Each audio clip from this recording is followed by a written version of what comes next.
जय गुरु जी। वीडियो को लाइक कीजिए, चैनल को सब्सक्राइब कीजिए और बेल आइकन को प्रेस कर दीजिए ताकि आपको लेटेस्ट वीडियो के अपडेट्स मिलते रहें।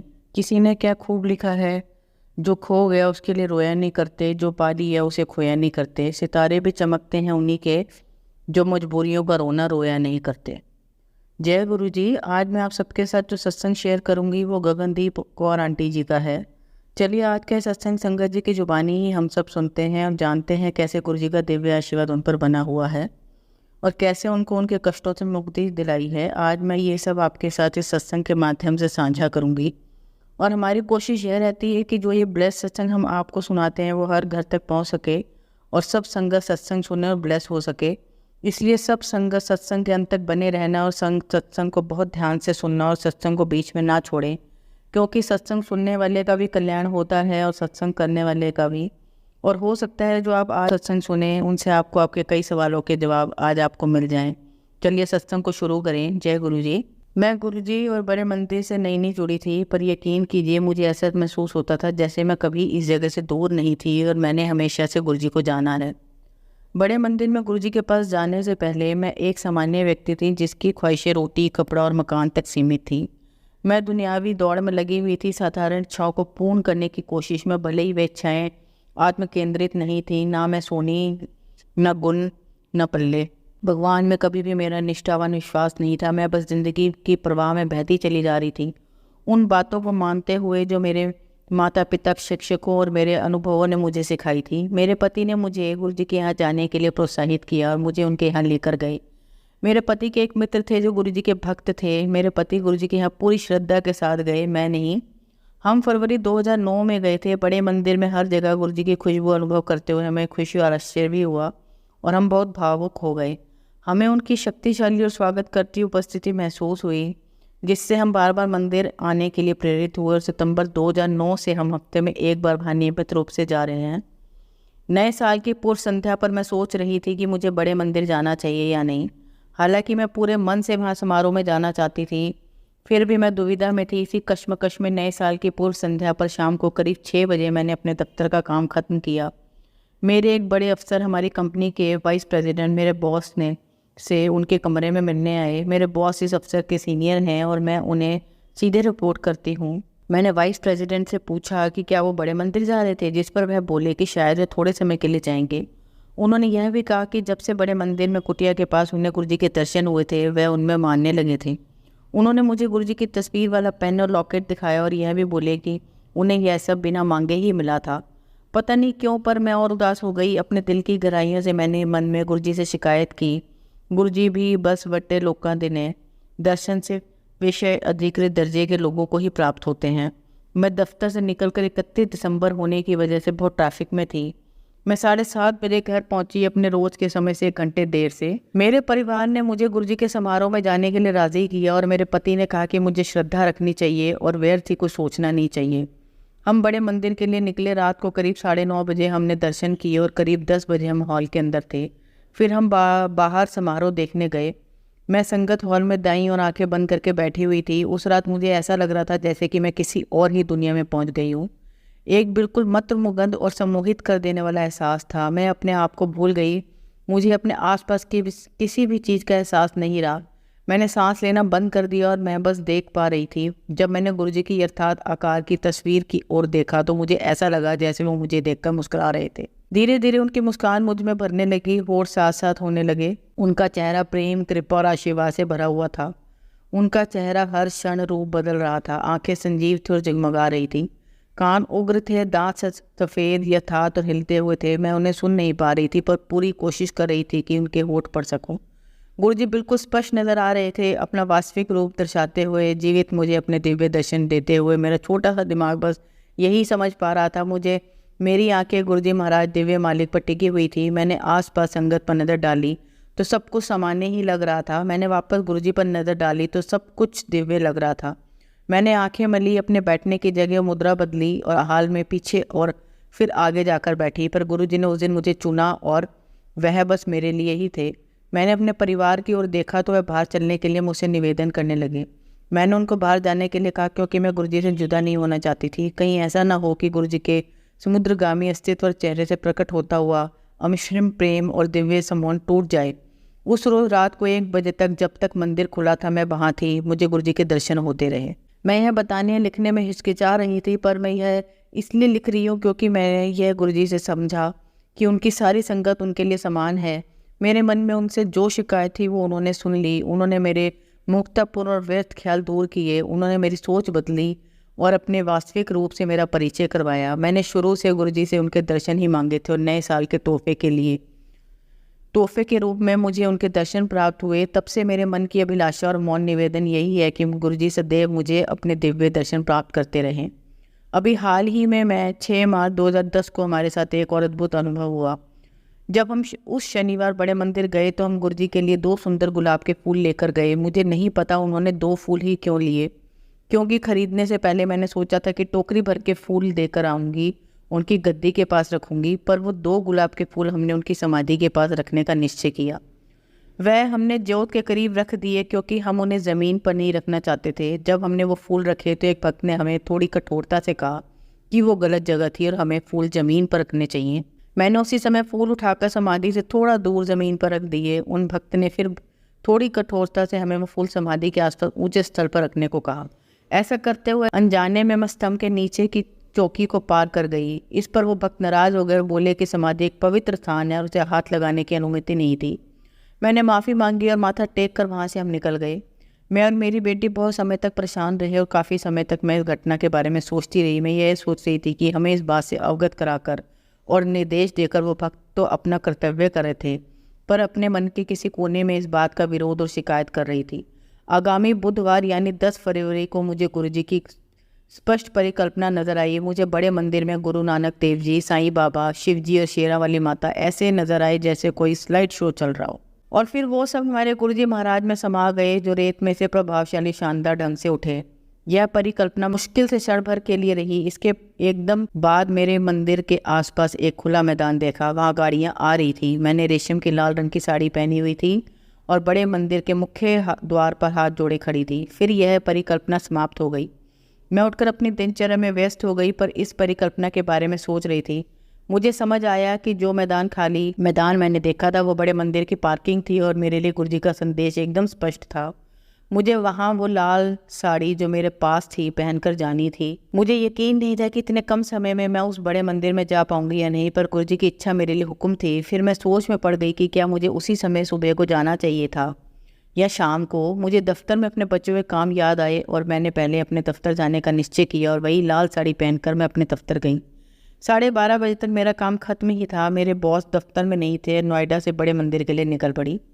बड़े मंदिर पहुंचते ही मैंने देखा कि समाधि के स्थान पर हलचल थी। समाधि की अच्छे से सफाई हो रही थी और उसकी छत को पानी से धोया जा रहा था। मुझे पता चला कि बुधवार का दिन समाधि की सफाई करने का दिन होता है। कहने की ज़रूरत नहीं है कि मैंने भी समाधि सेवा में हिस्सा लिया और ऐसा करने में गुरुजी महाराज की समाधि को जी भर के छुआ। मुझे एहसास हुआ कि मेरे दिव्य गुरुजी, तीनों लोकों के सर्वज्ञानी मालिक, सबको नजराना देने वाले सबसे बड़े दाता ने मुझे उनकी समाधि छूने का सबसे पावन नजराना दिया। मुझे उनके मंदिर के खुले और बिना किसी रोक टोक के दर्शन मिले। मेन हॉल में उनकी तस्वीर के, शिव मूर्ति के, उनके कमरे के, उनकी कुटिया के और बाकी सब स्थानों के जो भी मैं अपनी आँखों से देखकर अपने हृदय में सदा के लिए समा सकी।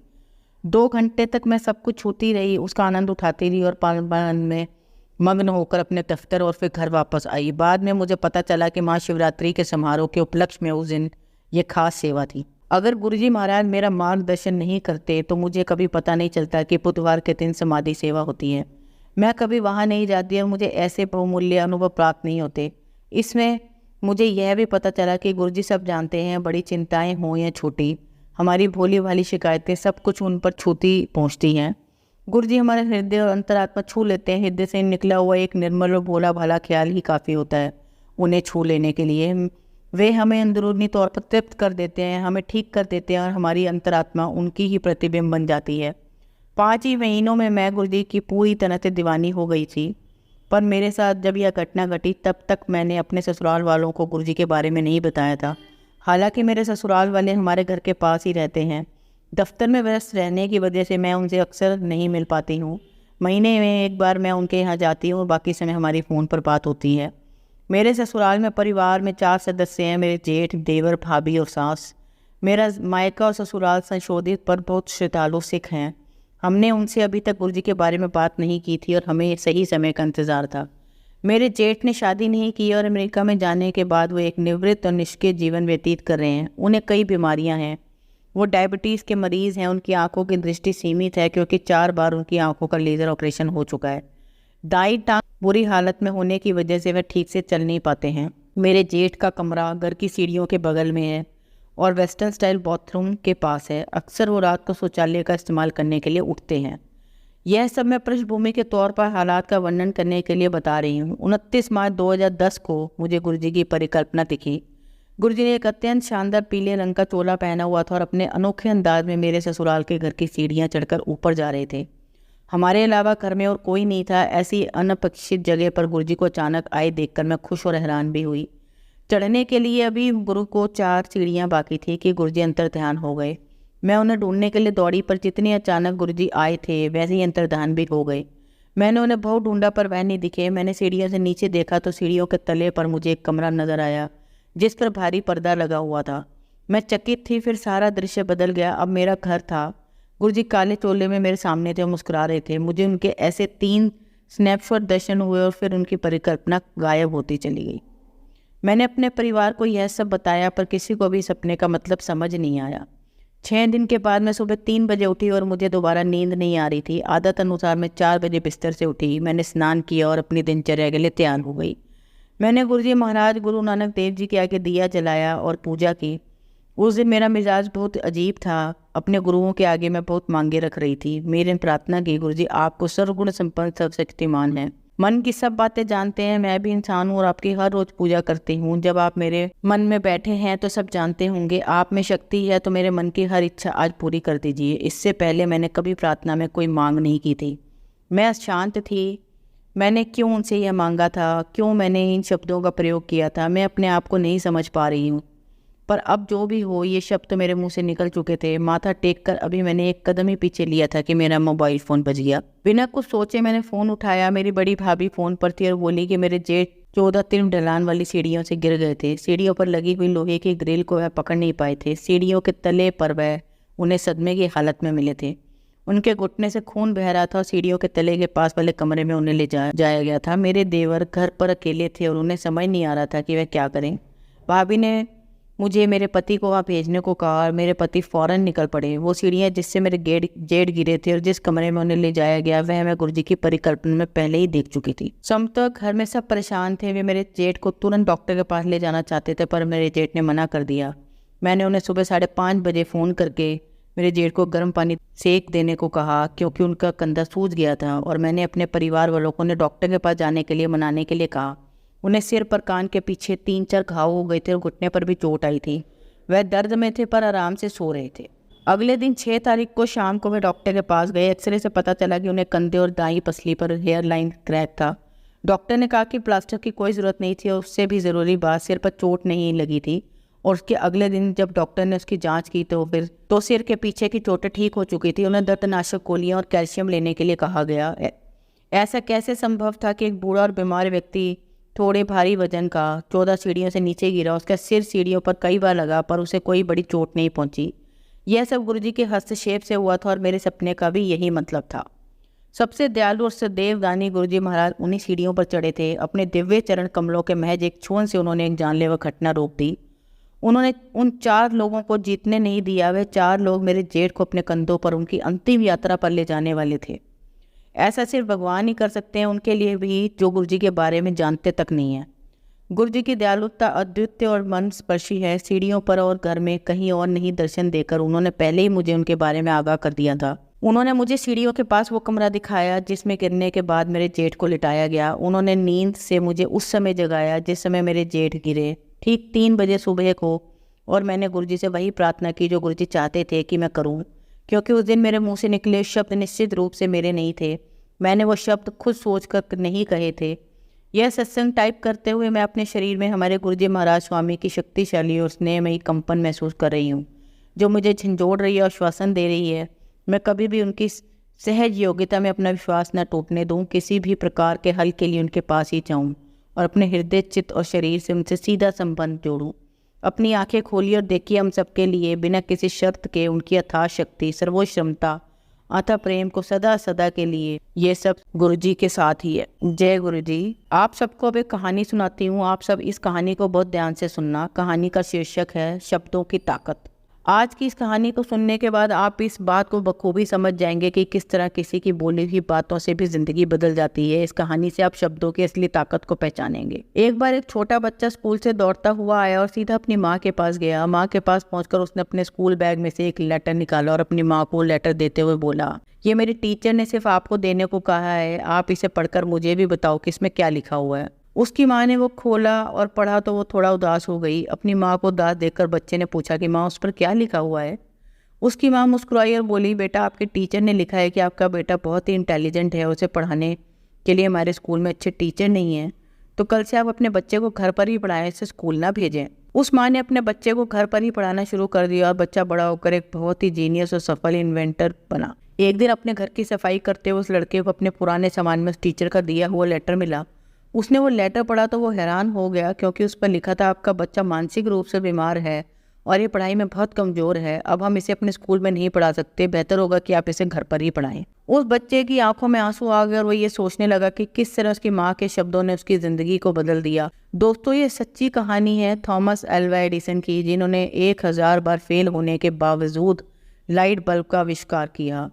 एडिसन ने लाइट बल्ब के अलावा और भी बहुत से आविष्कार किए, जिसकी वजह से अपने टाइम के सबसे सफल इन्वेंटर बने।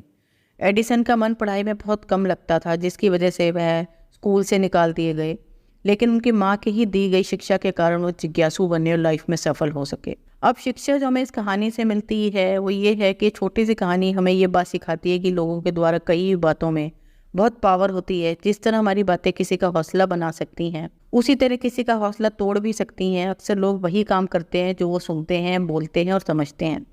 अच्छी बातें सुनने वाला व्यक्ति हमेशा अच्छे काम करता है, दूसरों को भी वही सलाह देता है। उसी तरह गलत बात करने वाला व्यक्ति गलत काम करता है और दूसरों को भी वैसे ही सलाह देता है।